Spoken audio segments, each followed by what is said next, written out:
Hey guys, how's it going? Tom Greenwood here. This is my YouTube channel. So I've been thinking about some things. I've been working in the wood shop the last few days, a little bit off and on the last few weeks. And if you're anything like me, you always want a better tool. There's always a better tool. There's always a nicer tool. There's always a faster way to do it. And it can be very frustrating for me at times when I'm working with tools that I don't think are very good, and I have a hard time with.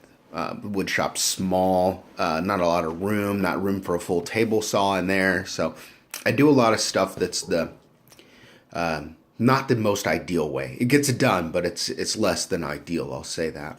And anyway, this isn't a discussion about my how small my wood shop is or how much my tools suck.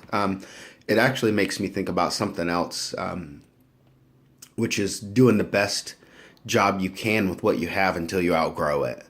Kind of like when you're a kid. I don't know what school's like today, but when I was a kid, computers were not a thing. It wasn't until I was in the fourth grade they put an Apple IIe in a classroom of mine, and you got like an hour a week if you were lucky on it. But they made you learn math by hand, so that you could do addition, subtraction, and multiplication and division in your head to a certain point. And then anything beyond that was by pencil and paper. And it wasn't until, man, I might have been in college before I was allowed to use a calculator. I always had to show my work. You could use a calculator, but you always had to show your work. And the point is that having to use the most rudimentary and simple tool makes you learn. It makes you learn how to do it the hard way. And if you do it the hard way until you max out on your skill, that level of exactitude that you can exact, that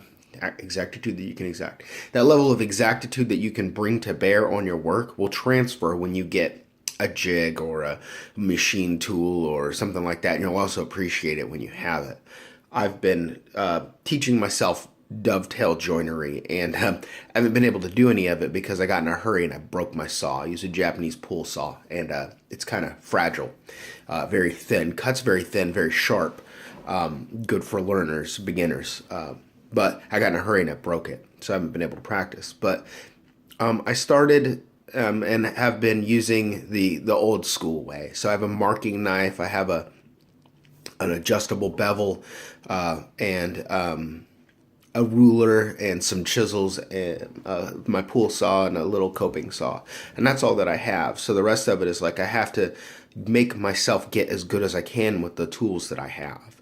And there will come a day where I can get no greater level of precision with the tools that I have, and I'll have to buy more precise tools, better chisels, better bevel gauges, better marking knives. Like I'll outgrow these tools, and same with the other things. If I continue with my woodworking, if it grows into something beyond hobby status or semi-pro, I get paid a little bit for some of the stuff I do for some of my clients.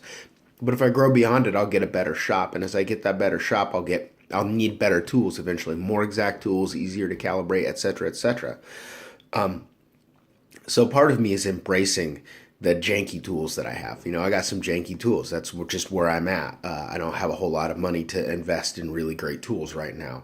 As I get better and I get more money, these tools will come. So that's something maybe for you, my dear observer. I think that's what I'll start calling my audiences. You, my dear observer, something maybe for you to consider is that you have whatever level of tools you have, and as you practice your craft, whatever your craft may be, you'll get as precise as you possibly can with those tools. And when you reach that maximum level of proficiency, you can go get better tools, and then you'll get as good as those can. And if you can't max out on those tools, you go back to the crappy ones, and you'll find that, one, you like your new tools, but two, you'll get even better.